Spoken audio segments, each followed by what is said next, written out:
ঢাকা বিশ্ববিদ্যালয়ে ছাত্রদল নেতা হত্যার ঘটনায় আটক ৩। ক্যাম্পাসে মানববন্ধন, সারা দেশে ছাত্রদলের প্রতিবাদ মিছিল সমাবেশ।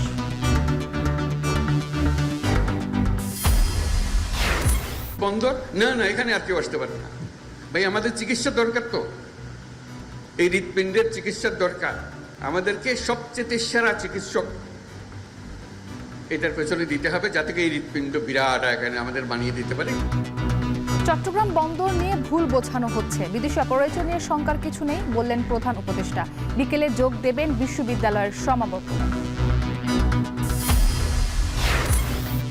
দুর্নীতি মামলায় তারেক রহমানের স্ত্রী ডাক্তার জোবাইদা রহমানের জামিন ৩ বছরের সাজা বাতিলের আপিল গ্রহণ হাইকোর্টের।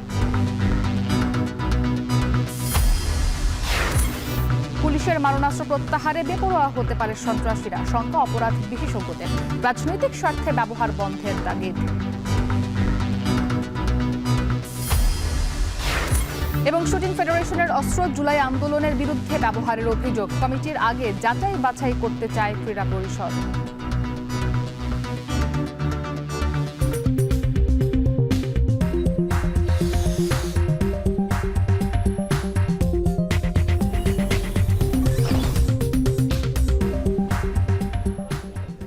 স্বাগত এখন ঢাকায়। পুরো আয়োজন জুড়ে আপনাদের সাথে আছি আমি ইসরাত মুক্তি। তুচ্ছ ঘটনাকে কেন্দ্র করে দুর্বৃত্তের ছুরিকাঘাতে নিহত হয়েছে ঢাকা বিশ্ববিদ্যালয়ের শিক্ষার্থী ও ছাত্রদল নেতা শাহরিয়ার আলম শাম্য। মঙ্গলবার রাতে সোহরাওয়ার্দী উদ্যানের রমনা কালী মন্দিরের পাশে এই ঘটনা ঘটে। বিশ্ববিদ্যালয় প্রশাসনের দুর্বলতায় শিক্ষার্থী হত্যাকাণ্ডের অভিযোগ তুলে উপাচার্যের পদত্যাগ দাবি করেছে ছাত্রদল। এছাড়া দেশব্যাপী শিক্ষা প্রতিষ্ঠানে প্রতিবাদ মিছিল ও সমাবেশের ডাক দিয়েছে সংগঠনটি। রকিবুল রাহাতের প্রতিবেদন। মঙ্গলবার মধ্যরাত রাজধানীর সোহরাওয়ার্দী উদ্যানের সড়কে বাইক চালিয়ে যাওয়ার সময় ঢাকা বিশ্ববিদ্যালয়ের এফ রহমান হলের শিক্ষার্থী শাম্যকে বহনকারী বাইকের সঙ্গে অন্য আরেকটি বাইকের ধাক্কা লাগে। কথা কাটাকাটির এক পর্যায়ে শাম্যকে ছুরিকাঘাত করে পালিয়ে যায় দুর্বৃত্তরা।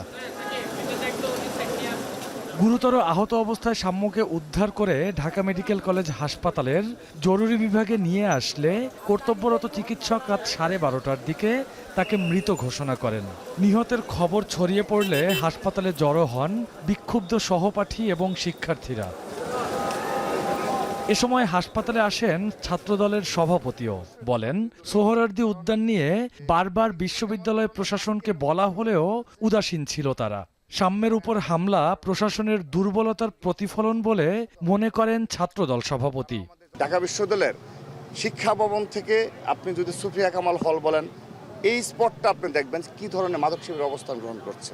ঠিক একইভাবে এই উদ্যান সংলগ্ন এলাকা শাহবাগ থেকে আপনি যদি দুয়েল চত্বর পর্যন্ত যান, দেখবেন যে এখানে মাদকের অভয়ারণ্য হিসেবে গড়ে উঠেছে। তো এগুলো তো অবশ্যই বিশ্ববিদ্যালয় প্রশাসন অতীতে এরকম এই অবস্থায় ছিল না কখনোই, কিন্তু সর্বশেষ পর্যায়ে বিশ্ববিদ্যালয় প্রশাসনের যে একটি দুর্বল অবস্থা বিরাজ করছে তারও প্রতিফলন।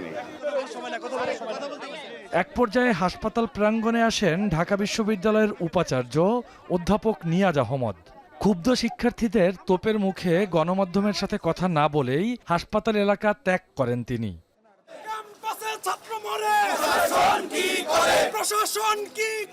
শিক্ষার্থী শাম্যকে হত্যার প্রতিবাদে মধ্যরাতেই উত্তাল হয়ে ওঠে বিশ্ববিদ্যালয় ক্যাম্পাস। উপাচার্যের বাসভবনের সামনে বিক্ষোভ করেন শিক্ষার্থীরা। এ সময় ছাত্রদল সাধারণ সম্পাদক উপাচার্য ও প্রক্টরের পদত্যাগ দাবি করেন। আমরা মনে করছি এটি এক ধরনের পরিকল্পিত হত্যাকাণ্ড হতে পারে। ঢাকা বিশ্ববিদ্যালয়ের মাননীয় প্রক্টর কোনোভাবে এই দায়িত্ব এড়িয়ে যেতে পারেন না। সুতরাং মাননীয় প্রক্টর এবং মাননীয় ভিসি মহোদয়ের পদত্যাগের দাবিতে রাজু ভাস্কর্যের সম্মুখে বাংলাদেশ জাতীয়তাবাদী ছাত্রদল বিক্ষোভ মিছিল এবং সমাবেশ করবে। ঘটনার পরপরই সোহরাওয়ার্দী উদ্যানে অভিযান চালায় পুলিশ। আটক করা হয় সন্দেহভাজন বেশ কয়েকজনকে। ৩-৪ জনের মতো আমরা ধরেছি এবং যারা গাঁজা বিক্রি করে এই সমস্ত লোক সন্দেহ। তারপর দেখি আমরা তদন্ত করে। বুধবার ময়নাতদন্ত শেষে বিশ্ববিদ্যালয় প্রাঙ্গণে অনুষ্ঠিত হবে শাম্যের জানাজা।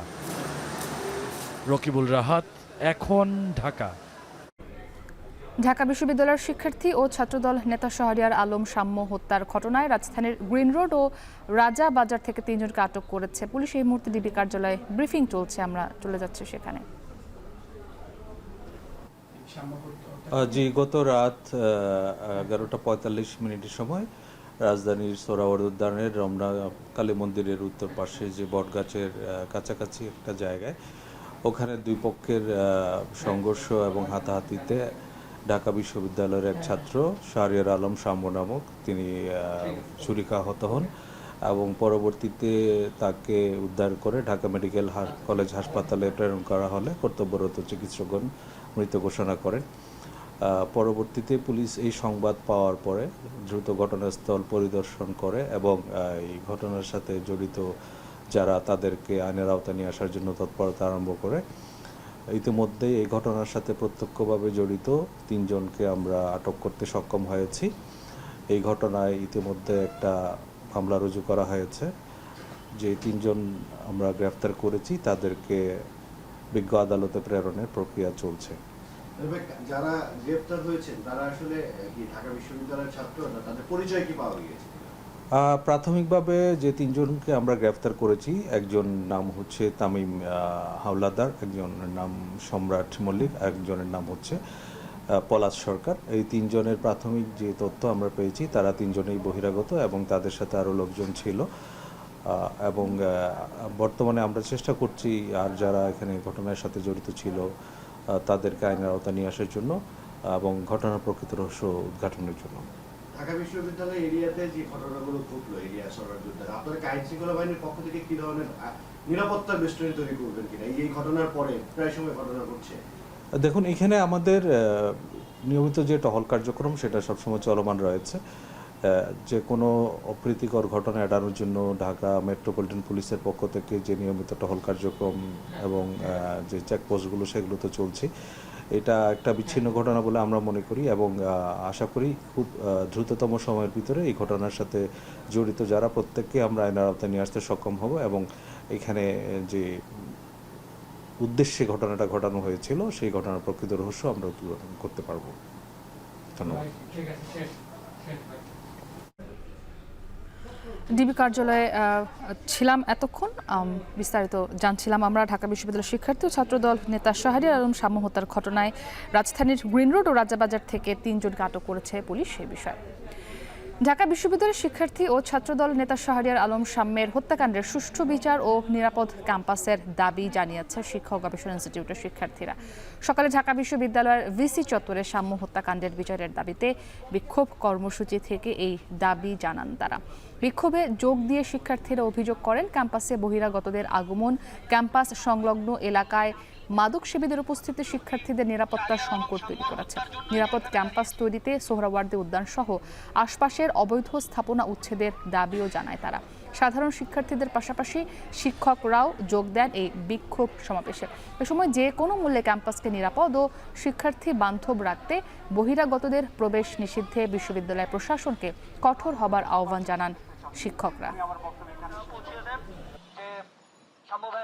আমি শাহরিয়ারকে আমার সন্তানের মুখে, যেটা আমার সন্তান, আমি কি জবাব দেব? আমাদের বিশ্ববিদ্যালয় ক্যাম্পাসে আমাদেরই কোনো বন্ধু, আমাদেরই কোনো বড় ভাই, আমাদের কোনো ছোট ভাই, আমাদের শিক্ষকদের কোনো ছাত্র আসলে এসে মারা যাবে।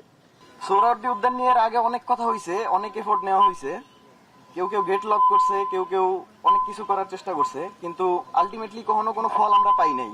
আমাদের খুবই মৌলিক একটা অধিকার যে আমাদের নিরাপত্তা নিশ্চিত করা। তো আসলে এই আইডি কার্ডটা দেওয়ার মানেটা কি, এই ক্যাম্পাসটা করার মানেটা কি? যদি এখানে সবাই আসে, সবাই আসতে পারে, তাহলে এখানে আসলে আমরা কেন বিশ্ববিদ্যালয় বলছি?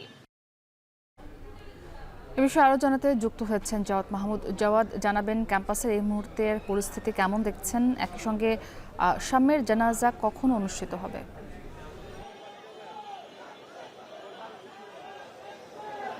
মুক্তি ঢাকা বিশ্ববিদ্যালয়ের রাজু ভাস্কর্যে বেলা 11:30 অর্থাৎ কিছুক্ষণ পরেই ছাত্রদলের একটি বিক্ষোভ কর্মসূচি রয়েছে পূর্ব ঘোষিত এবং সেটিকে সফল করার লক্ষ্যে আমরা দেখছি ছাত্রদলের শুধুমাত্র ঢাকা বিশ্ববিদ্যালয় নয়, ঢাকার এই যে বিভিন্ন কলেজগুলো রয়েছে বা বিশ্ববিদ্যালয়, যে জগন্নাথ বিশ্ববিদ্যালয় রয়েছে সেখানকার শিক্ষার্থীরা এবং ঢাকা মহানগরের ছাত্রদলের বিভিন্ন ইউনিটের নেতাকর্মীরা এই রাজু ভাস্কর্যের পাদদেশে জড়ো হচ্ছেন। এখন যেহেতু রোদ্রের খুব তাপ, সেহেতু তারা স্বোপার্জিত স্বাধীনতা যে চত্বরটি রয়েছে সেখানে আসলে এই গাছের ছায়ায় তারা আশ্রয় নিয়েছেন এবং বিভিন্ন জায়গায় থেকে অর্থাৎ ঢাকার বিভিন্ন প্রান্ত থেকে, বিভিন্ন কলেজগুলো থেকেই তারা এই যে ছোট ছোট মিছিল নিয়ে এখানে আসছেন। আরেকটি বিষয় আপনি যেটি জানতে চেয়েছিলেন, সৌম্যর জানাজা কটা নাগাদ হবে। সৌম্যর যেই আইআর অর্থাৎ শিক্ষা গবেষণা ইনস্টিটিউট রয়েছে, সেই ইনস্টিটিউট থেকে শিক্ষার্থীর একটি ঘোষণা দিয়েছিল যে বেলা 12টায় অর্থাৎ 12টা নাগাদ এই রাজু ভাস্কর্যের এখানেই জানাজা হওয়ার কথা রয়েছে। এবং এখন পর্যন্ত আমরা যদিও সাম্যকে বা সাম্যের সহপাঠী যারা রয়েছে ঢাকা বিশ্ববিদ্যালয়ের শিক্ষার্থীরা, তাদেরকে এখানে কাউকে দেখতে পাইনি। আমরা যতদূর জেনেছি যে কিছুক্ষণ আগে যদি সেটিও জানানোর চেষ্টা করেছিলাম ভিসি চত্বর থেকে, সাম্যের এই যে সহপাঠী যারা রয়েছে ঢাকা বিশ্ববিদ্যালয়ের শিক্ষার্থীরা, তারা একটি বিক্ষোভ সমাবেশ সেখানে করেছে এবং সেখান থেকে ঘোষণা দেওয়া হয়েছিল মূলত 12টায় রাজু ভাস্কর্যের এখানে একটি জানাজা হবে। এবং এর আগে তার যে আইআর ইনস্টিটিউট রয়েছে, সেই আইআর ইনস্টিটিউট থেকে মূলত ওইখানে তার লাশ নিয়ে যাওয়ার অর্থাৎ মরদেহ নিয়ে যাওয়ার কথা রয়েছে। সেখান থেকে এখানে এনে জানাজা অনুষ্ঠিত হবে। এবং এখানে আমরা যে ছাত্রদলের যে কর্মসূচি, বিক্ষোভ কর্মসূচি, সেটি যদি একটু নিয়ে বলি, যে সেখানে মূলত বলা হচ্ছে যে এই যে সাধারণ শিক্ষার্থীরা বা যারা ঢাকা বিশ্ববিদ্যালয় অথবা যারা জুলাই বিপ্লবে যারা ভূমিকা রেখেছে, তাদের একটা নিরাপত্তা সংকটে রাখতে সরকার ব্যর্থ হয়েছে। এবং সেটি ছাড়াও এই যে ঢাকা বিশ্ববিদ্যালয় অর্থাৎ ছাত্রদল মূলত যেটি দাবি করছে যে তাদের একজন নেতাকে যে হত্যা করে বিশ্ববিদ্যালয় প্রশাসন, তারা যে একটি দুর্বল প্রশাসন সেটির প্রমাণ দিয়েছে। এবং তারা মূলত এখানে এই যে ভিসি এবং প্রক্টরের পদত্যাগের বিভিন্ন স্লোগান দিচ্ছেন, দাবি জানাচ্ছেন। সাম্যের যে রক্ত সেটি বৃথা দিতে তারা দিবেন না, তাদের দলের একজন নেতা, সেই দাবিটি তারা এখান থেকে জানাচ্ছেন। এবং এই দাবিটি কিন্তু গতকাল রাতে অর্থাৎ 2টার সময় কিন্তু একটি তাৎক্ষণিক প্রতিবাদ বিক্ষোভ করেছিল কিন্তু এই রাজু ভাস্কর্যের এখানটিতেই ঢাকা বিশ্ববিদ্যালয়ের সাধারণ এই শিক্ষার্থীরা তখন একটি তাৎক্ষণিক প্রতিক্রিয়া জানিয়েছিল এবং ছাত্রদলও জানিয়েছিল তাদের মতো করেই। এবং তখন এই ছাত্রদল অর্থাৎ ঘোষণা দেয় যে এখানে তারা এটি করবে।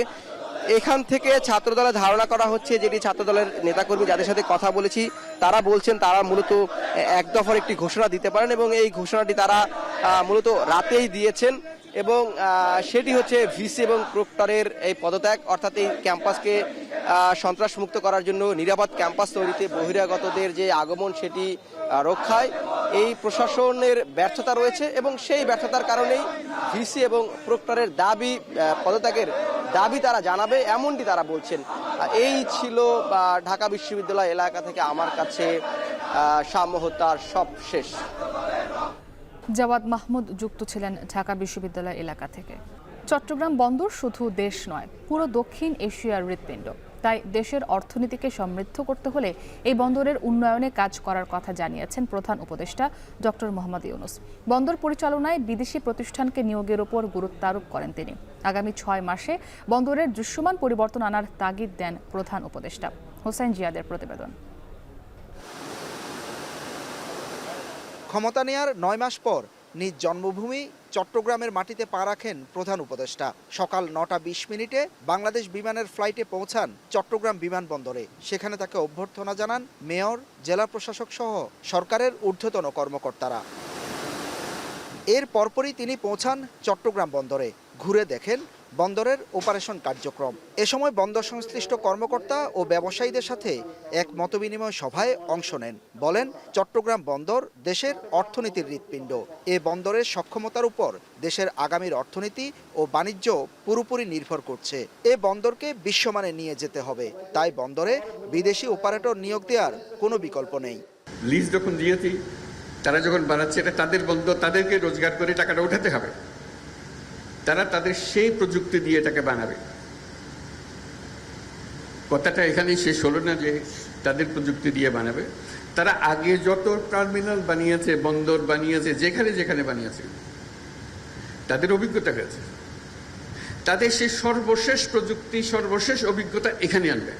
বক্তব্যে চট্টগ্রাম বন্দর সহ এ অঞ্চলের ভূ রাজনৈতিক গুরুত্ব তুলে ধরে তিনি বলেন, এ বন্দর দক্ষিণ এশিয়ার তথা ভুটান ও নেপালের জন্য হৃৎপিণ্ড হিসেবে গড়ে তুলতে হবে। বন্দর ব্যবহার করে ভারতের 7 সিস্টার যাতে পণ্য আনা নেওয়া করতে পারে, সে সক্ষমতায় চট্টগ্রাম বন্দরকে নিয়ে যেতে হবে। চট্টগ্রাম বন্দরটা হলো বাংলাদেশের অর্থনীতির হৃৎপিণ্ড। এই হৃৎপিণ্ড যদি দুর্বল হয়, তুমি ডাক্তার, বৈদ্য সবকিছু আনো, মেরামত হবে, কিন্তু চলে না। বাংলাদেশের অর্থনীতি যদি পাল্টাতে হয়, পাল্টাতে হবে, এটা হয়। আর অবকাশ নেই, আমাদেরকে পাল্টাতে হবে। তাহলে চট্টগ্রাম বন্দর হলো ভরসা। এটাকে বাদ দিয়ে বাংলাদেশের অর্থনীতি নতুন কোনো পাতা, নতুন কোনো অধ্যায়ে প্রবেশ করার কোনো সুযোগ নেই। এই পথ খুলে দিলে বাংলাদেশের অর্থনীতির পথ খোলে। এ সময় তিনি আরো বলেন, চট্টগ্রাম বন্দর নিয়ে ভুল বোঝানো হচ্ছে। বিদেশি অপারেটরকে দিলে কোনো শ্রমিক চাকরি হারানোর আশঙ্কা নেই। ডক্টর ইউনুস বলেন, বিশ্বব্যাংকের জরিপ অনুযায়ী বর্তমানে বড় জাহাজ চট্টগ্রাম বন্দরে ভিড়তে না পারায় দৈনিক $1 মিলিয়ন হারাচ্ছে বাংলাদেশ। বন্দর পরিদর্শনের পর প্রধান উপদেষ্টা সার্কিট হাউসে পৌঁছান। সফরে তার সাথে রয়েছেন শিক্ষা, নৌ, সড়ক, স্বাস্থ্য, ধর্ম, মুক্তিযোদ্ধা ও মৎস্য উপদেষ্টা। হোসাইন জিয়াদ, এখন চট্টগ্রাম। এদিকে বন্দর পরিদর্শন শেষে কালুরঘাট সড়ক ও রেল সেতুর ভিত্তি স্থাপন করেছেন প্রধান উপদেষ্টা ডক্টর মোহাম্মদ ইউনুস। এ বিষয়ে আরও জানাতে কালুরঘাট সেতু এলাকা থেকে যুক্ত হয়েছেন হোসাইন জিয়াদ। জিয়াদ, এরপরে প্রধান উপদেষ্টার আর কি কর্মসূচি রয়েছে জানাবেন? বিকেল কটা নাগাদ তিনি সমাবর্তনে অংশ নেবেন এবং এই যে সড়ক ও রেল সেতু, এটি নিয়ে স্থানীয়রা কি বলছেন? মুক্তি, এরপরে প্রধান উপদেষ্টা চট্টগ্রাম বিশ্ববিদ্যালয়ের যে সমাবর্তন, সেই সমাবর্তনে যোগ দেবেন বিকেল 3টা নাগাদ। তবে কালুরঘাট সেতু উদ্বোধনের পর তিনি চট্টগ্রাম বন্দরের চট্টগ্রামবাসীর আরেকটি দুর্ভোগ, জলাবদ্ধতার যে দুর্ভোগ, সেখানে বড় একটি প্রকল্প চলছে, সেই প্রকল্পের অগ্রগতি কেমন, আগামী বর্ষায় মানুষ কতটা মুক্তি পাবে, সেই বিষয়গুলো আসলে জানতে চেয়েছেন কর্মকর্তাদের কাছে এবং তার কাছে অগ্রগতি তুলে ধরা হয়েছে। এর পাশাপাশি তিনি চট্টগ্রাম থেকে হাটহাজারীর যে সড়কটি বর্তমানে 2 লেনের আছে, সেই সড়কটি পরিদর্শন করবেন এবং সেটি যেহেতু রাঙ্গামাটি খাগড়াছড়ির সাথে সড়ক, ফলে সেই সড়কটি আসলে আরও কিভাবে প্রশস্ত করা যায় সেই বিষয়গুলো কর্মকর্তারা তার কাছে তুলে ধরেছেন। তবে সবচেয়ে বড় বিষয় যেটি, বন্দরের পরপর তিনি চট্টগ্রামের কালুরঘাটের যে সেতু, আমার পেছনে যে সেতুটি দেখছেন, এটি উদ্বোধন করেছেন, যেটি চট্টগ্রামের দক্ষিণ চট্টগ্রামের প্রায় 6 উপজেলার 2 কোটি মানুষের আসলে আজকে উচ্ছ্বাস প্রকাশ করছেন এবং তারা বলছেন যে তারা গত 1 দশক ধরে আন্দোলন করছিলেন এই সড়ক এবং রেল সেতুর জন্য, যেটি এবার ভিত্তি স্থাপন হলো এবং যেটি আলোর মুখ দেখতে শুরু করলো। তারা উচ্ছ্বাস প্রকাশ করে বলছেন যে আগামীকাল সকালবেলা তারা এখানে মিষ্টি বিতরণ এবং একটি আনন্দ মিছিল করবেন এই সেতুর পূর্ব পাড় থেকে পশ্চিম পাড় পর্যন্ত। এবং সেতুটি গত 27 জুন দক্ষিণ কোরিয়ার সাথে সরকার চুক্তি করে 11,000 কোটি টাকা ব্যয়ে নির্মিত হচ্ছে, যেখানে 7,000 কোটি টাকা দক্ষিণ কোরিয়া দিচ্ছে এবং বাকি 4,000 কোটি টাকা বাংলাদেশ সরকার অর্থায়নে করবে। এবং সেতুটি 11 কিলোমিটার এলাকা জুড়ে হবে, যদিও মূল যে সেতু সেটি নদীর উপর 700 মিটার থাকবে এবং যেহেতু এর নিচ দিয়ে যে চট্টগ্রাম বন্দরের যে জাহাজ সেটি আসা যাওয়া করে, সেজন্য 12 মিটার উচ্চতায় করা হচ্ছে যাতে জাহাজগুলো নির্বিঘ্নে আসা যাওয়া করতে পারে। তো সব মিলিয়ে দক্ষিণ চট্টগ্রামের বহুল আকাঙ্ক্ষিত এই সেতুটি ঘিরে আসলে এখানকার মানুষও বেশ উচ্ছ্বসিত আছে। মুক্তি। হোসেন জিয়াদ আমাদের সাথে যুক্ত ছিলেন চট্টগ্রাম থেকে। এদিকে দুপুরে চট্টগ্রাম বিশ্ববিদ্যালয়ের 5ম সমাবর্তনে প্রধান অতিথি হিসেবে যোগ দেবেন প্রধান উপদেষ্টা ডক্টর মোহাম্মদ ইউনুস। এ নিয়ে আরও জানাতে বিশ্ববিদ্যালয়ের প্রাঙ্গণ থেকে আমাদের সাথে যুক্ত হয়েছেন হাসিব বিল্লাহ। হাসিব, 23,000 গ্র্যাজুয়েট এবার অংশ নিচ্ছে চট্টগ্রাম বিশ্ববিদ্যালয়ের 5ম সমাবর্তনে এবং বলা হচ্ছে এটি বাংলাদেশের এখন পর্যন্ত সবচেয়ে বড় সমাবর্তনের আয়োজন। এ নিয়ে শিক্ষার্থীদের সঙ্গে নিশ্চয়ই আপনার কথা হয়েছে, তাদের প্রতিক্রিয়া কি দেখছেন? এবং আরেকটি বিষয় জানতে চাই, প্রধান উপদেষ্টা ডক্টর মোহাম্মদ ইউনুস সমাবর্তনে যোগ দেবেন, প্রথম কোনো নোবেল জয়ী বাংলাদেশের বিশ্ববিদ্যালয়গুলোতে প্রধান বক্তা হিসেবে অংশ নিচ্ছেন, সেই বিষয়ে যারা অংশ নিয়েছেন, গ্র্যাজুয়েট যারা রয়েছেন, তারা কি বলছেন? মুক্তি, আপনি যে 2টা বিষয় উল্লেখ করেছেন সেই বিষয়গুলোর কারণেই শিক্ষার্থীদের মধ্যে একটু বাড়তি উচ্ছ্বাস। প্রথমে যদি বলি, প্রধান উপদেষ্টা ডক্টর মোহাম্মদ ইউনুস, যিনি এই বিশ্ববিদ্যালয়ে 1972 সাল থেকে 1989 সাল পর্যন্ত তিনি এই বিশ্ববিদ্যালয়ে অধ্যাপনা করেছেন, অর্থনীতির অধ্যাপক ছিলেন, তিনি এই বিভাগের চেয়ারম্যানের দায়িত্ব পালন করেছেন। এই জন্য সেই বিশ্ববিদ্যালয়ের শিক্ষার্থীরাই তিনি যে নোবেল বিজয়ী অর্থনীতিবিদ, এজন্য শিক্ষার্থীরা গর্ববোধ করতেন এবং তার কাছ থেকে, এবং তিনি এখন অন্তর্বর্তী সরকারের প্রধান উপদেষ্টা, বাংলাদেশকে এই গণ অভ্যুত্থানের পরে বাংলাদেশকে প্রধান হিসাবে পরিচালনা করছেন, বাংলাদেশকে এগিয়ে নিয়ে যাচ্ছেন। তিনি এখানে এসে বক্তব্য দেবেন, তার বক্তব্য শোনার অধীর আগ্রহ অপেক্ষায় এদের জন্য একটু বাড়তি উচ্ছ্বাস। তিনি বিভিন্ন বিশ্ববিদ্যালয়ে বক্তব্য দিয়ে থাকেন সমাবর্তন অনুষ্ঠানে, আজ তার কাছ থেকে তারা বক্তব্য শুনবেন, এটি একটি বিষয়। এবং একই সঙ্গে এই যে শিক্ষার্থীরা দীর্ঘদিন ধরে সমাবর্তন অনুষ্ঠান হচ্ছে না, সেই 2016 সালের পর থেকে দীর্ঘদিন পর, এবং এখানে মূলত 2011 সাল থেকে 2013 সাল পর্যন্ত প্রায় 23,000 শিক্ষার্থী যারা এই সমাবর্তনে অংশ নিয়েছেন। শুধু তারাই নয়, এর বাইরেও এর আগে যারা এই বিশ্ববিদ্যালয় থেকে পড়াশোনা করে বেরিয়ে গেছেন তারাও এই ক্যাম্পাসে এসে, এই ক্যাম্পাসটা যেহেতু তাদের বা প্রত্যেকটা শিক্ষার্থীর জন্য ক্যাম্পাসটা সবসময় একটা মধুর স্মৃতি বহন করে, সবসময় সারা জীবন এই স্মৃতিতে তারা ধরে রাখেন। বন্ধু বান্ধবদের সঙ্গে আবার তাদের সঙ্গে দেখা হচ্ছে, এজন্য তারা বেশ আনন্দিত। তারা মুঠোফোনে ক্যামেরায় বন্দী হচ্ছেন, সেলফি বন্দী হচ্ছেন, এবং তারপরে তারা গল্প গুজবে মেতে উঠছেন। বিভিন্ন যেসব এই ক্যাম্পাস, বিশ্ববিদ্যালয়টি কিন্তু একেবারে পাহাড়ে ঘেরা, এই পাহাড়ে ঘেরা বিশ্ববিদ্যালয়ের তাদের অনেক স্মৃতি, বিভিন্ন অলিগলি, বিভিন্ন পয়েন্টে আপনি দেখছেন যে শিক্ষার্থীদের মধ্যে কি উচ্ছ্বাস। আসলে প্রত্যেকেই বিভিন্ন কর্মব্যস্ততায় সবাই নিজ নিজ পেশায় হয়তো নিয়োজিত, দীর্ঘদিন পর তারা আবার একসাথে মিলিত হয়েছে, এই জন্য সবার মধ্যেই একটা আনন্দ উদ্দীপনা বিরাজ করছে। এই ছিল মুক্তি এই চট্টগ্রাম বিশ্ববিদ্যালয় সমাবর্তনের খবরাখবর। প্রশাসনকে বিএনপির ভারপ্রাপ্ত চেয়ারম্যান তারেক রহমানের স্ত্রী ডাক্তার জুবাইদা রহমানের বিরুদ্ধে দুর্নীতির মামলায় 3 বছরের সাজায় জামিন দিয়েছেন হাইকোর্ট। পাশাপাশি মামলার আপিল নিষ্পত্তি করার জন্য গ্রহণ করে নথি তলব করা হয়েছে। বুধবার জামিনের আদেশ দেন বিচারপতি মোহাম্মদ খসরুজ্জামানের একক বেঞ্চ। এর আগে মঙ্গলবার জুবাইদা রহমানের 587 দিনের বিলম্ব মওকুফ করে আপিল অনুমতি দেয় হাইকোর্ট। 17 বছর পর দেশে ফিরে সাজার বিরুদ্ধে আপিল করেন তারেক রহমানের স্ত্রী। 2007 সালের 26 সেপ্টেম্বর কাফরুল থানায় তারেক রহমান, তার স্ত্রী জুবাইদা রহমান ও তার শাশুড়ি সৈয়দা ইকবাল মন্দ বানুর বিরুদ্ধে 4,81,5651 টাকার সম্পদের তথ্য গোপনের মামলা দায়ের করে দুদক। 2023 সালের 2 আগস্ট ঢাকা জজ আদালত তারেক রহমানকে 9 বছরের সাজা আর জুবাইদা রহমানকে 3 বছরের সাজা দেন। গত বছরের 22 সেপ্টেম্বর জুবাইদা রহমানের সাজা স্থগিত করে স্বরাষ্ট্র মন্ত্রণালয়। আজকে আমরা জামিনের জন্য মুভ করেছি, তো কোর্ট দয়াপরবশ হয়ে আপিল শুনানির জন্য গ্রহণ করেছেন। নিম্ন আদালতের নথি তলব দিয়েছেন, পক্ষদ্বয়কে নোটিশ দিয়েছেন, এবং ওনার উপর আরোপিত দণ্ডাদেশে যে ফাইন ছিল সেই ফাইনটা স্টে করেছেন, এবং এই আপিল নিষ্পত্তি না হওয়া পর্যন্ত ওনাকে নিজের জিম্মায় অথবা আইনজীবীদের জিম্মায় ওনাকে জামিন দিয়েছেন। এদিকে আপিল বিভাগে জামায়াতের নিবন্ধন ও প্রতীক ফিরে পাওয়ার মামলার শুনানি চলছে। এ নিয়ে আরও জানাতে হাইকোর্ট থেকে যুক্ত হয়েছেন জাহিদ হাসান। জাহিদ, শুনানি শেষ হতে কত সময় লাগতে পারে? একই সঙ্গে জানাবেন আইনজীবীরা কি বলছেন।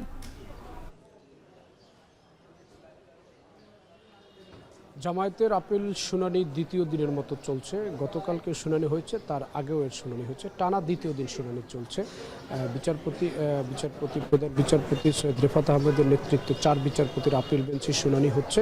এহসান আবদুল্লাহ সিদ্দিক তিনি এই শুনানি করছেন জামায়াতের পক্ষে।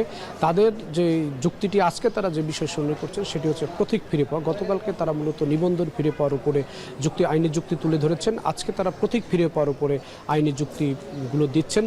এই প্রতীক 2016 সালে সুপ্রিম কোর্টের ফুল কোর্ট সভা করে তৎকালীন প্রধান বিচারপতি সুরেন্দ্র কুমার সিনহার নেতৃত্বে উভয় বিভাগের, হাইকোর্ট এবং আপিল বিভাগের উভয় বিভাগের বিচারপতিদের যেই ফুল কোর্ট সভা, সেই ফুল কোর্ট সভায় এই জামাতের প্রতীক দাঁড়িপাল্লা বাতিল করা হয়েছিল। এর যুক্তি হিসাবে দেখানো হয়েছিল যে যেহেতু ন্যায় বিচারের প্রতীক দাঁড়িপাল্লা এবং আদালতের এই প্রতীক হচ্ছে দাঁড়িপাল্লা, এ কারণে এই দাঁড়িপাল্লাকে কোনো রাজনৈতিক দলের প্রতীক হিসাবে না দেওয়ার জন্য একটি রেজুলেশন হয়। সেই রেজুলেশনটি নির্বাচন কমিশনকে জানানোর পরে নির্বাচন কমিশন এই দাঁড়িপাল্লার প্রতীকটি জামায়াতের থেকে বাদ দিয়ে দেয়, এবং এরপরে এই নিবন্ধনের সাথে জামাত এই প্রতীকটি ফিরে পেতে আবেদন করেন। সেই আবেদনের উপর শুনানি চলছে। তবে আশা করা যাচ্ছে যে আজকে হয়তো শুনানি শেষ করতে পারেন জামাতের পক্ষ থেকে। এরপর রাষ্ট্রপক্ষ এবং নির্বাচন কমিশনের পক্ষ থেকে যদি শুনানি থাকে তাদের আইনজীবীরা শুনানি করবেন। তবে এ নিয়ে অনেকবার শুনানি হয়েছে, এবং গতকালকে যেটি নিবন্ধনের শুনানিতে বলেছেন জামায়াতের আইনজীবীরা যে বাংলাদেশের আদালতের নির্দেশে এই প্রথম বাংলাদেশে কোনো রাজনৈতিক দলের নিবন্ধন বাতিল করা হয়েছে। এটি আদালত করতে পারেন, এটি নির্বাচন কমিশনের এখতিয়ার। এটি প্রধান বিচারপতিও বলেছেন যে বাংলাদেশের ইতিহাসে এরকম কোনো ঘটনা এর আগে ঘটেনি এবং এটি প্রথম এই যে আদালতের নির্দেশে রাজনৈতিক দলের নিবন্ধন বাতিল করা। তো জামায়াতের নিবন্ধনটি তাদের রাজনৈতিক দল এবং তাদের নেতাকর্মী সমর্থকদের কাছে অত্যন্ত গুরুত্বপূর্ণ এবং গুরুত্ব বহন করে, যার কারণে তাদের আইনজীবীরা এটি গুরুত্ব সহকারে শুনানি করছেন এবং একাধিকবার শুনানি হয়েছে। আজকে হয়তো শুনানি শেষ করে আদেশের জন্য রাখতে পারে অথবা শুনানির জন্য অন্য কোনো দিনও ধার্য করতে পারে। এখন জামায়াতের নিবন্ধন এবং প্রতীক ফিরে পাওয়ার যে আপিল সেই শুনানি চলছে। মুক্তি। নির্বাচনী ট্রাইব্যুনালে বিজয়ী ঘোষণা ও গেজেট প্রকাশের পরও ইঞ্জিনিয়ার ইশরাক হোসেনকে ঢাকা দক্ষিণ সিটি কর্পোরেশন মেয়রের দায়িত্ব বুঝিয়ে না দেয়ায় মানববন্ধন করেছে নগরবাসী। বুধবার সকাল 8টা থেকে ঢাকা দক্ষিণ সিটি কর্পোরেশনের সামনের সড়ক এবং নগর ভবনের সামনে মানববন্ধনে জড়ো হন ইশরাক হোসেনের কয়েক হাজার কর্মী সমর্থক, বিএনপির কর্মী ও দক্ষিণ সিটির নাগরিকরা। এ সময় ইশরাক হোসেনকে মেয়র করার দাবিতে বিভিন্ন স্লোগান দিতে দেখা যায়। তারা বলেন, ইশরাক হোসেনকে মেয়র হিসেবে আদালত রায় দেওয়ার পরও গেজেটও প্রকাশিত হয়ে গেছে, কিন্তু এখনও তার শপথ গ্রহণ আটকে আছে। মেয়র হিসেবে তাকে শপথ পাঠ করাতে অন্তর্বর্তী সরকারের কাছে দাবি জানান তারা।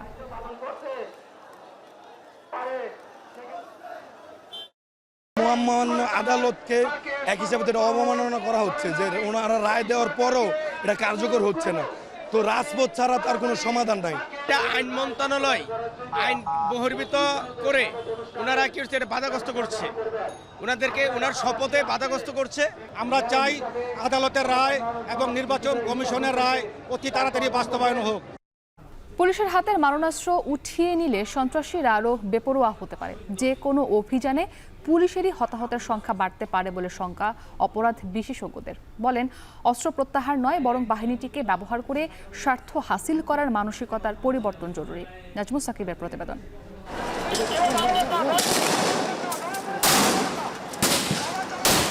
প্রতিটি বুলেট নিথর করেছে দেহ।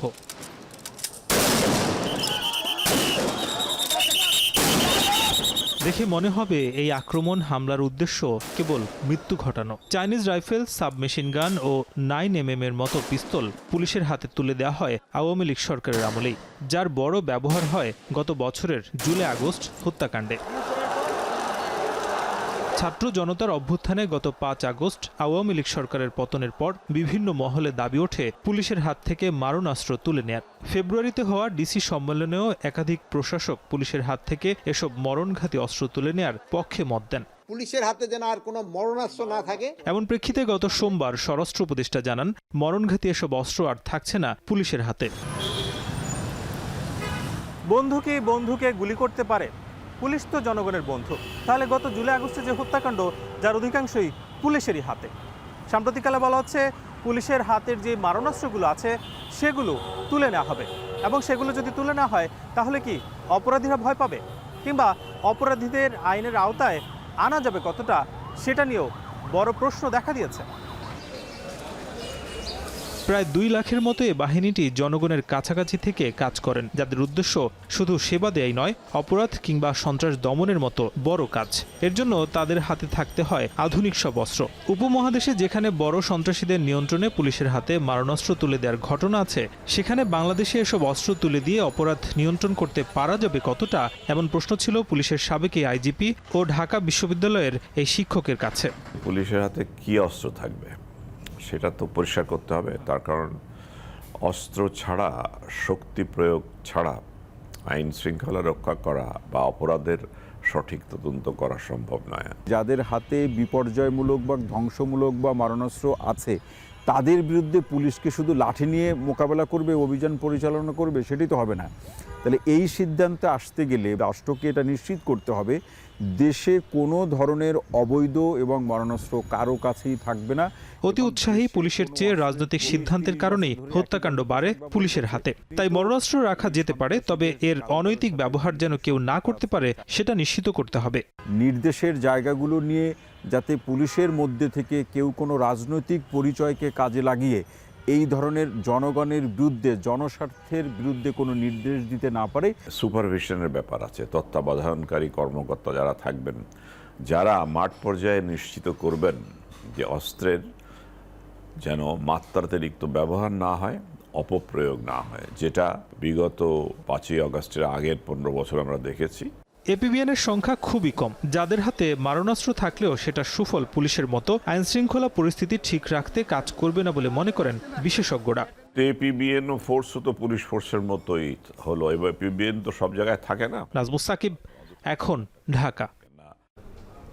দীর্ঘ 8 মাস পেরোলেও গঠিত হয়নি বাংলাদেশ শুটিং ফেডারেশনের কমিটি, ফলে স্থবির হয়ে আছে সব কার্যক্রম। আসন্ন সাফে ভালো করা নিয়ে শঙ্কায় আছেন শুটাররা। এদিকে জুলাই আন্দোলনে শুটিং ফেডারেশনের অস্ত্র ব্যবহারের অভিযোগ যাচাই বাছাই চলছে। এ কারণেই কমিটি গঠনে দেরি হচ্ছে বলে জানিয়েছে জাতীয় ক্রীড়া পরিষদ। শরীফ রওশনের প্রতিবেদন। সম্ভাবনা এবং অর্জনের দিক দিয়ে দেশের ক্রীড়াঙ্গনের অন্যান্য ফেডারেশনের থেকে অনেকটাই এগিয়ে দেশের এই শুটিং ফেডারেশন। তবে ক্রীড়ার অভিভাবকদের খামখেয়ালিপনায় এখন ধ্বংসের মুখে দেশের ব্যয়বহুল এই ফেডারেশন। মাঝে মধ্যে শুটাররা অনুশীলন করলেও দীর্ঘদিন ধরে নেই কোনো প্রতিযোগিতার আমেজ, যে কারণে শুটিং থেকে মুখ ফিরিয়ে নিচ্ছেন অনেক শুটাররাই। রাইফেল হাতে নিয়ে দেশের হয়ে অনন্য কীর্তি করেছেন, হয়েছেন ইতিহাসের অংশ।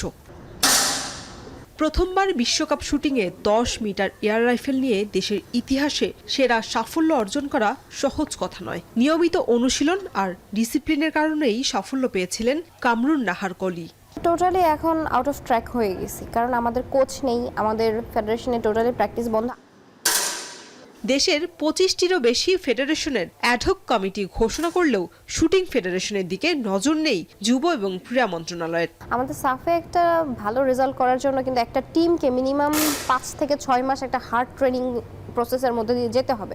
হার্ড ট্রেনিংয়ের মাধ্যমে তারা আমাদের মধ্য থেকে চুজ করে নেবে যে কার আমরা রেজাল্ট দিতে পারবো। একটা গেমসে তো আমাদের মেডেল পাওয়ার চান্সও ছিল, তো এরকম আমাদের অনেকগুলো গেমস আমরা ইন্টারন্যাশনাল গেমসগুলো করতে পারিনি, এমনকি আমাদের ন্যাশনাল লেভেলেও কোনো গেমস হয়নি। ফেডারেশনের ভারপ্রাপ্ত মহাসচিবের বক্তব্যে পরিষ্কার, অ্যাডহক কমিটির অপেক্ষায় থমকে আছে ফেডারেশনের সব কার্যক্রম। এই ধরনের ক্যাম্প অর্গানাইজ বা প্রতিযোগিতা অর্গানাইজ যোগদানের জন্য একটা ফান্ডিংয়ের ব্যাপার আছে, বাজেটের ব্যাপার আছে, র্যাঙ্কিংয়ের ইয়ে আছে। এটা খুব একটা বেশি যে তা না, 2টা কম্পিটিশনের মতো মিস করা হয়েছে, যেটা আমরা হয়তো বা পূর্ণাঙ্গ কমিটি থাকলে বা অ্যাডহক কমিটি থাকলে তারা পাঠাতে পারত।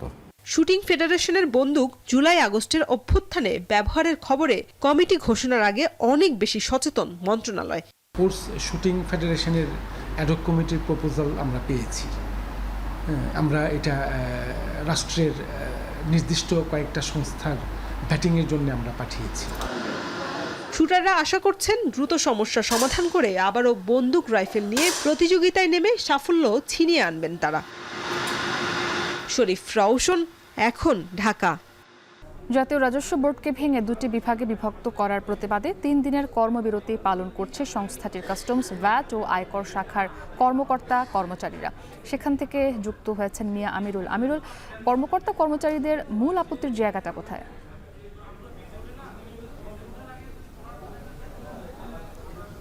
মুক্তি, আমি সকাল থেকে রয়েছি এনবিআর ভবনে। এখানটায় এসে যেমনটি লক্ষ্য করছি, মূলত ভ্যাট, ট্যাক্স এবং কাস্টমসের যে কর্মকর্তা কর্মচারীরা যারা রয়েছেন তারা কিন্তু দেশব্যাপী তাদের কর্মবিরতি পালন করছেন, যেটিকে তারা নাম দিয়েছেন কলম বিরতি। মূলত তারা যেটি বলছেন যে এখানটায় তারা বিগত বেশ কিছু বছর ধরে কাজ করার তাদের যে অভিজ্ঞতা, সেই অভিজ্ঞতার আলোকে তারা কিন্তু দেশের অর্থনীতি কিংবা বলা চলে রাজস্বের যে বিষয়গুলো রয়েছে তারা কিন্তু সেগুলো নিয়ে তারা কাজ করছেন এবং প্রতিনিয়ত চেষ্টা করছেন যে কিভাবে সেগুলোকে একটি ভালো অবস্থায় নেওয়া যায়। কিন্তু সম্প্রতি যে একটি প্রজ্ঞাপন জারি করা হয়েছে, যেখানটায় মূলত এখানটায় প্রশাসনিক ক্যাডার থেকে অন্যান্য কর্মকর্তাদের সমন্বয়ে 2টি এখানটায় শাখা করা হবে, যেখানটায় মূলত রাজস্ব এবং ব্যবস্থাপনা নীতি বিষয়ক এখানটায় শাখা হবে। যার ফলে তারা যেটি বলছেন যে এখানটায় এটি হওয়ার ফলে কিন্তু কাস্টমস সেই সাথে ভ্যাট, ট্যাক্সের যে কার্যক্রমগুলো রয়েছে সেগুলোতে ব্যাহত হতে পারে এবং সেই কর্মকর্তারা কিন্তু সেই বিষয়টি বলছিলেন। আমরা সকাল থেকে এখানে এসে যেমনটি লক্ষ্য করছি, সকাল 10টায় কর্মসূচি শুরু হয়ে আজকে দুপুর 1টা পর্যন্ত চলবে। একই সাথে আগামীকাল বৃহস্পতিবার এবং সেই সাথে শনিবার সকাল 10টায় শুরু হয়ে সেটা কিন্তু বিকেল 3টা পর্যন্ত চলবে। আমরা কিন্তু এখানটায় বিভিন্ন কর্মকর্তা কর্মচারীদের সাথে কথা বলার চেষ্টা করছিলাম। তারা আমাদেরকে যেটি বলছিলেন যে এখানটায় যে জাতীয় রাজস্ব যে সংস্কারের বিষয়টি আসছে, যে কিভাবে দেশের অর্থনৈতিক বিষয়গুলো কিভাবে ভালো একটা অবস্থা নেওয়া যায় সেই বিষয়গুলো নিয়ে কিন্তু কাজ করা হচ্ছিল। তারা যেটি বলছেন যে এর ফলে কিন্তু রাজস্বে ঝামেলা হতে পারে এবং সেই সাথে আপনি জেনে থাকবেন যে আগামীকালে কিন্তু ভ্যাট এই মাসের যে ভ্যাট রিটার্ন দেওয়ার শেষ তারিখ, তো সেটি নিয়েও সেটি ব্যাহত হওয়ার সম্ভাবনা রয়েছে এবং একই সাথে আগামী কিছুদিনের মধ্যে যেহেতু বাজেট বাস্তবায়ন হতে যাচ্ছে, তো বলা চলে সব মিলিয়ে কার্যক্রম একেবারে স্থবির হয়ে পড়েছে। তবে এখানটায় যে আপনার আন্তর্জাতিক বিষয় রয়েছে, সেই সাথে বাজেট বিভাগ সহ কয়েকটি বিভাগ এখানে চালু রয়েছে। তবে বেশিরভাগই আমরা দেখেছি একেবারে বলা চলে কার্যক্রম স্থবির হয়ে পড়ছে। তবে কর্মকর্তা কর্মচারীরা এখানটায় অবস্থান করছে। মুক্তি, এই ছিল আমার কাছে রাজস্ব ভবন থেকে সর্বশেষ। এনবিআর ভবন থেকে যুক্ত ছিলেন সহকর্মী মিয়া আমিরুল। জগন্নাথ বিশ্ববিদ্যালয়ের নতুন ক্যাম্পাসের কাজ এখানেকে অগ্রাধিকারভুক্ত তালিকাভুক্ত করা সহ 3 দাবিতে লং মার্চ টু যমুনা পালন করছে বিশ্ববিদ্যালয়টির শিক্ষার্থীরা। নিয়ে আরও জানাতে যুক্ত হয়েছেন সাজিদ আরাফাত। সাজিদ, লং মার্চে অংশ নেওয়া শিক্ষার্থীরা কি বলছেন, তাদের দাবির বিষয়ে জানাবেন।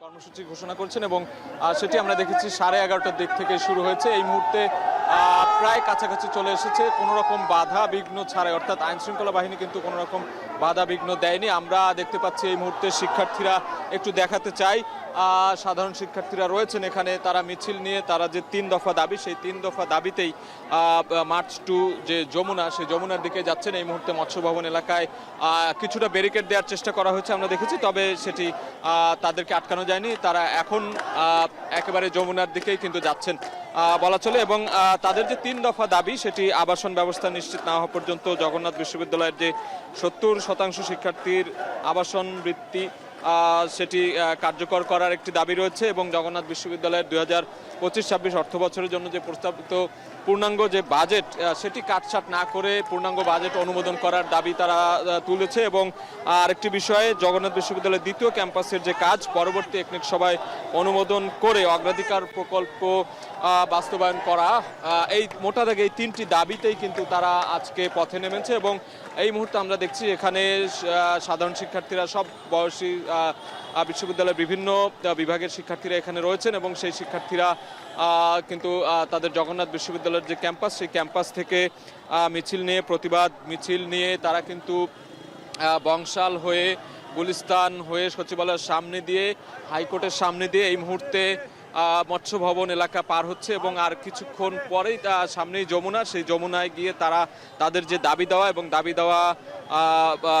দাবি দেওয়া না মানা পর্যন্ত সেখানে অবস্থান কর্মসূচির ঘোষণা দিয়েছেন। এখন পর্যন্ত এটি জানতে পেরেছি, 2 পাশে রাস্তায় এখানে আইন শৃঙ্খলা রক্ষাকারী বাহিনী রয়েছেন এবং তারা যমুনার দিকেই যাচ্ছেন এবং সেখানে গিয়ে পরবর্তীতে তারা স্মারকলিপি পেশ করবেন নাকি তাদের দাবির পরিপ্রেক্ষিতে সেখানে অবস্থান নেবেন, সেটি এখনও বোঝা যাচ্ছে না। তবে তারা এখন পর্যন্ত কোনো ধরনের বাধা বিঘ্ন ছাড়াই কিন্তু তাদের যে লং মার্চ টু যমুনা, সেটি প্রায় কাছাকাছি চলে এসেছেন। এই মুহূর্তে আমরা দেখছি যে মিছিলের শেষাংশ, অর্থাৎ প্রথমের যে অংশ, সেটি কাকরাইল মসজিদ পর্যন্ত চলে গেছে এবং পেছনের যে অংশটি রয়েছে সেটি এখন আমরা দেখতে পাচ্ছি যে মৎস্য ভবনের দিকে রয়েছে এবং পুরো পথ জুড়ে আমরা দেখেছি এখানে সব বয়সী শিক্ষার্থীরা, সব ধরনের শিক্ষার্থীরা রয়েছেন।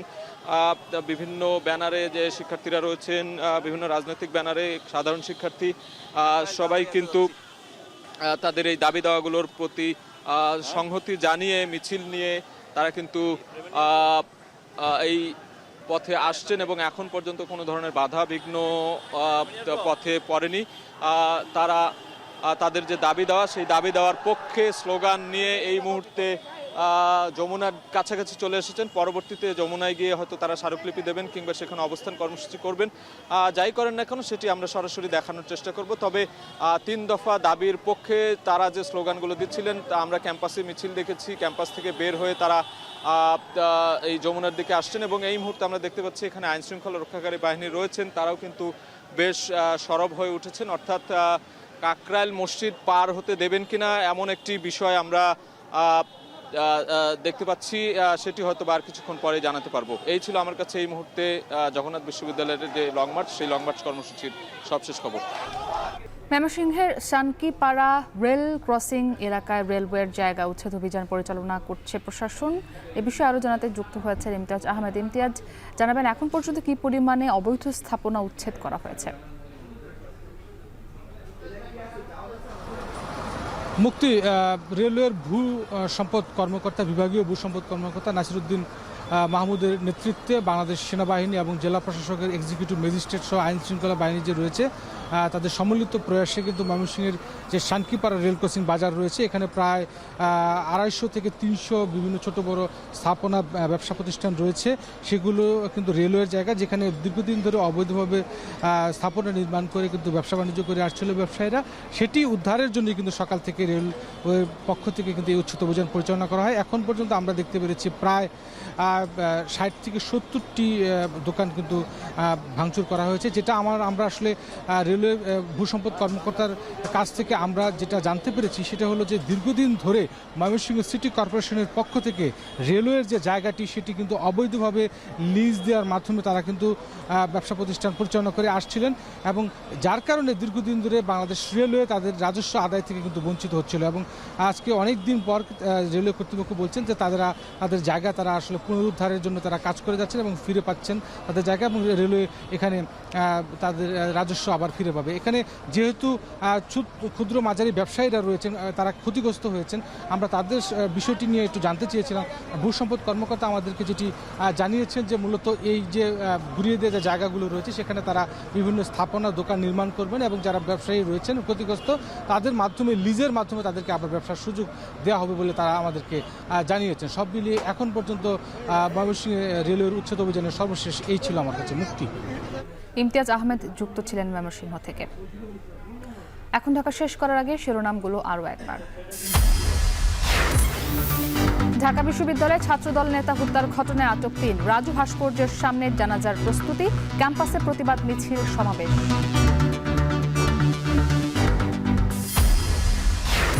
বন্দর না, এখানে আর কেউ আসতে পারে না। ভাই, আমাদের চিকিৎসা দরকার, তো এই হৃৎপিণ্ডের চিকিৎসার দরকার। আমাদেরকে সবচেয়ে সেরা চিকিৎসক এটার পেছনে দিতে হবে, যাতে এই হৃৎপিণ্ড বিরাট এখানে আমাদের বানিয়ে দিতে পারে। চট্টগ্রাম বন্দর নিয়ে ভুল বোঝানো হচ্ছে, বিদেশি অপারেটর নিয়ে শঙ্কার কিছু নেই বললেন প্রধান উপদেষ্টা। বিকেলে যোগ দেবেন বিশ্ববিদ্যালয়ের সমাবর্তনে। দুর্নীতি মামলায় তারেক রহমানের স্ত্রী ডাক্তার জুবাইদা রহমানের জামিন, 3 বছরের সাজা বাতিলের আপিল গ্রহণ হাইকোর্টের। পুলিশের মারণাস্ত্র প্রত্যাহারে বেপরোয়া হতে পারে সন্ত্রাসীরা, শঙ্কা অপরাধ বিশেষজ্ঞদের। রাজনৈতিক স্বার্থে ব্যবহার বন্ধের তাগিদ।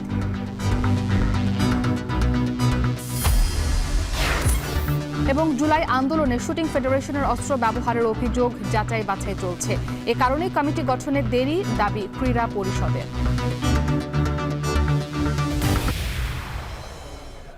এই ছিল এখন ঢাকায়, সাথে থাকার জন্য ধন্যবাদ।